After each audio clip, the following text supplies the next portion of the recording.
श्रीमद् भागवत महापुराण पंचम स्कंद 8वां अध्याय। भरत जी का मृग के मोह में फंसकर मृग योनि में जन्म लेना। श्री सुखदेव जी कहते हैं, एक बार भरत जी गंडकी में स्नान कर नित्य नैमित्तिक तथा शौचादि अन्य आवश्यक कृत्यों से निवृत्त हो प्रणव का जप करते हुए 3 मुहूर्त तक नदी की धारा के पास बैठे रहे। राजन, इसी समय एक हरिणी प्यास से व्याकुल हो जल पीने के लिए अकेली ही उस नदी के तीर पर आई। अभी वह जल पी ही रही थी कि पास ही गरजते हुए सिंह की लोक भयंकर दहाड़ सुनाई पड़ी। हरिण जाति तो स्वभाव से ही डरपोक होती है। वह पहले ही चौकन्नी होकर इधर उधर देखती जाती थी।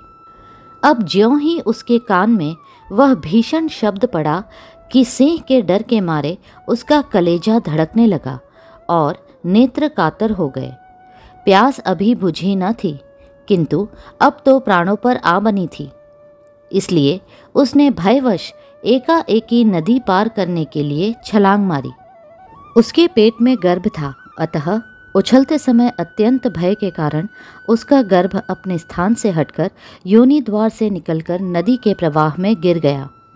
वह कृष्ण मृग पत्नी अकस्मात गर्भ के गिर जाने, लंबी छलांग मारने तथा सिंह से डरी होने के कारण बहुत पीड़ित हो गई थी। अब अपने झुंड से भी उसका बिछोह हो गया, इसलिए वह किसी गुफा में जा पड़ी और वहीं मर गई। राजर्षि भरत ने देखा कि बेचारा हरिणी का बच्चा अपने बंधुओं से बिछुड़कर नदी के प्रवाह में बह रहा है। इससे उन्हें उस पर बड़ी दया आई और वे आत्मीय के समान उस मातृहीन बच्चे को अपने आश्रम पर ले आए। उस मृग छौने के प्रति भरत जी की ममता उत्तरोत्तर बढ़ती ही गई। वे नित्य उसके खाने पीने का प्रबंध करने, व्याध आदि से बचाने, लाड़ लड़ाने और पुचकारने आदि की चिंता में ही डूबे रहने लगे। कुछ ही दिनों में उनके यम, नियम और भगवत पूजा आदि आवश्यक कृत्य एक एक करके छूटने लगे और अंत में सभी छूट गए। उन्हें ऐसा विचार रहने लगा, अहो कैसे खेद की बात है, इस बेचारे दीन मृग छौने को कालचक्र के वेग ने अपने झुंड, सुरहद और बंधुओं से दूर करके मेरी शरण में पहुंचा दिया है। यह मुझे ही अपना माता पिता, भाई बंधु और यूथ के साथी संगी समझता है। इसे मेरे सिवा और किसी का पता नहीं है और मुझ में इसका विश्वास भी बहुत है। मैं भी शरणागत की उपेक्षा करने में जो दोष है उन्हें जानता हूँ, इसलिए मुझे अब अपने इस आश्रित का सब प्रकार की दोष बुद्धि छोड़कर अच्छी तरह पालन पोषण और प्यार दुलार करना चाहिए। निश्चय ही शांत स्वभाव और दीनों की रक्षा करने वाले परोपकारी सज्जन ऐसे शरणागत की रक्षा के लिए अपने बड़े से बड़े स्वार्थ की भी परवाह नहीं करते।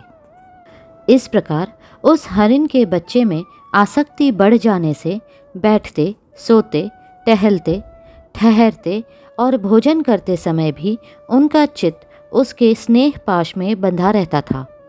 जब उन्हें कुश, पुष्प, समिधा, पत्र और फल मूल आदि लाने होते तो भेड़ियों और कुत्तों के भय से उसे वे साथ लेकर ही वन में जाते। मार्ग में जहाँ तहाँ कोमल घास आदि को देखकर मुग्ध भाव से वह हरिण शवक अटक जाता तो वे अत्यंत प्रेमपूर्ण हृदय से दयावश उसे अपने कंधे पर चढ़ा लेते।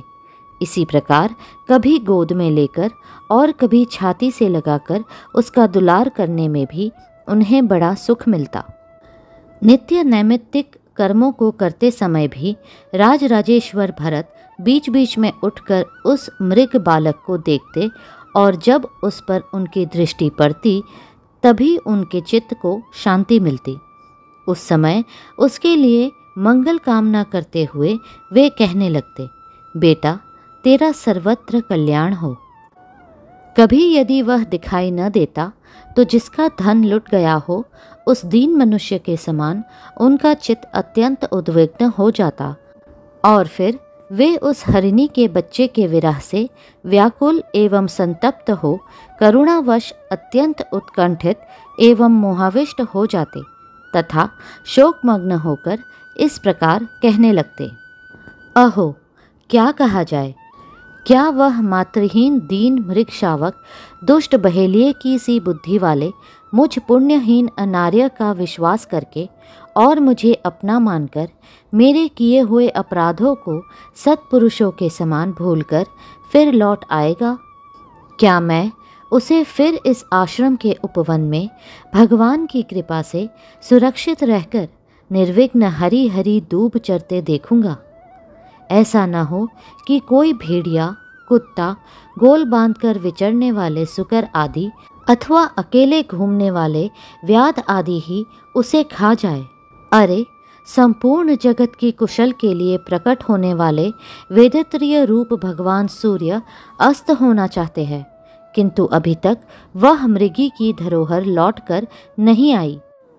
क्या वह हरिण राजकुमार मुझ पुण्यहीन के पास आकर अपनी भांति भांति की मृग शावकोचित मनोहर एवं दर्शनीय क्रीड़ाओं से अपने स्वजनों का शोक दूर करते हुए मुझे आनंदित करेगा? अहो, जब कभी मैं प्रणय कोप से खेल में छूट छूट समाधि के बहाने आंखें मूंद कर बैठ जाता, तब वह चकित चित्त से मेरे पास आकर जल बिंदु के समान कोमल और नन्हे नन्हे सींगों की नोक से किस प्रकार मेरे अंगों को खुजलाने लगता था। मैं कभी कुशों पर हवन सामग्री रख देता और वह उन्हें दांतों से खींचकर अपवित्र कर देता, तो मेरे डांटने डपटने पर वह अत्यंत भयभीत होकर उसी समय सारी उछल कूद छोड़ देता और ऋषि कुमार के समान अपनी समस्त इंद्रियों को रोककर चुपचाप बैठ जाता था।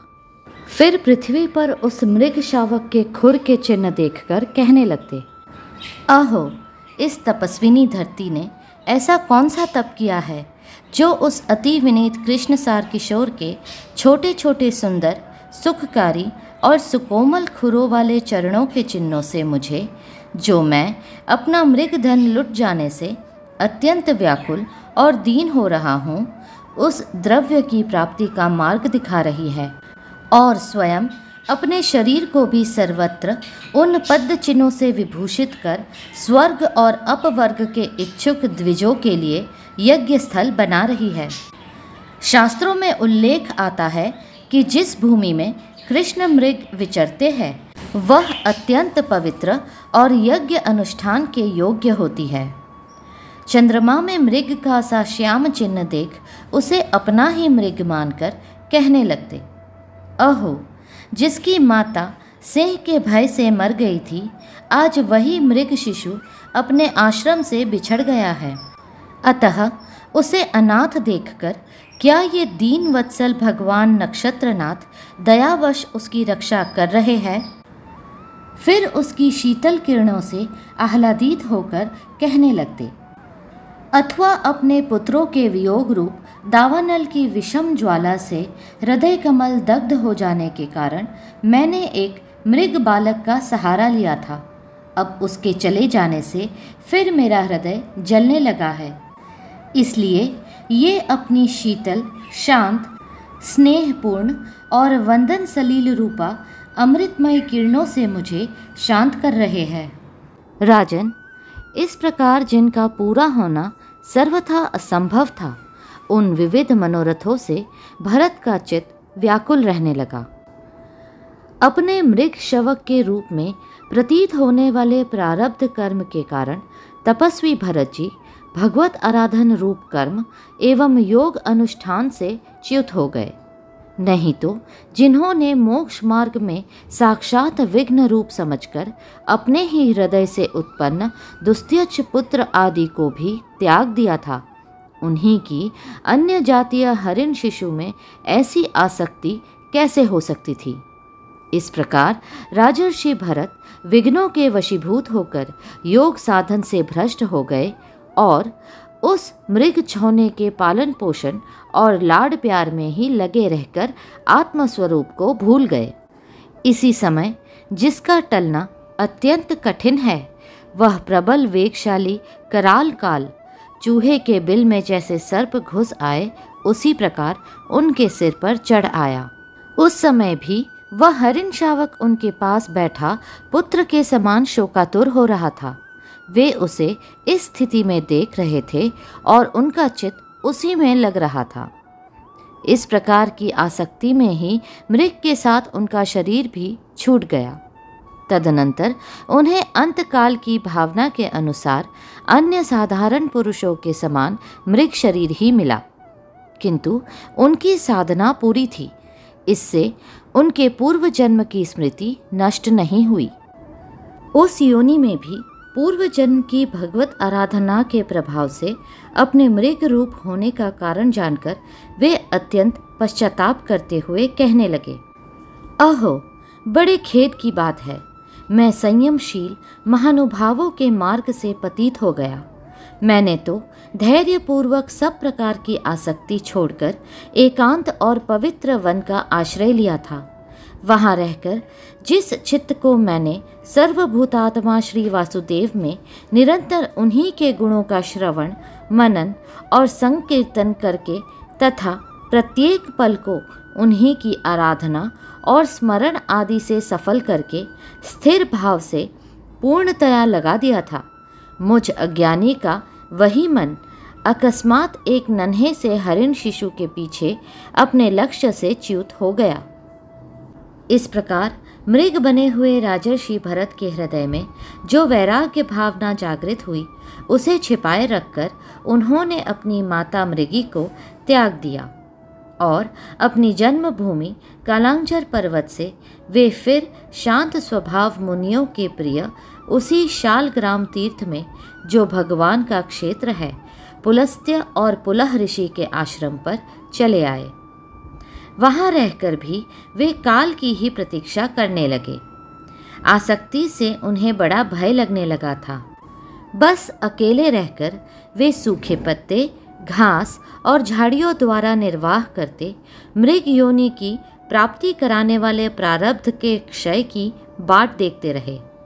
अंत में उन्होंने अपने शरीर का आधा भाग गंडकी के जल में डुबाए रखकर उस मृग शरीर को छोड़ दिया। अगला अध्याय शीघ्र ही साझा होगा। कृपया करके लाइक, सब्सक्राइब और शेयर करें। हरे कृष्णा कृष्णा कृष्णा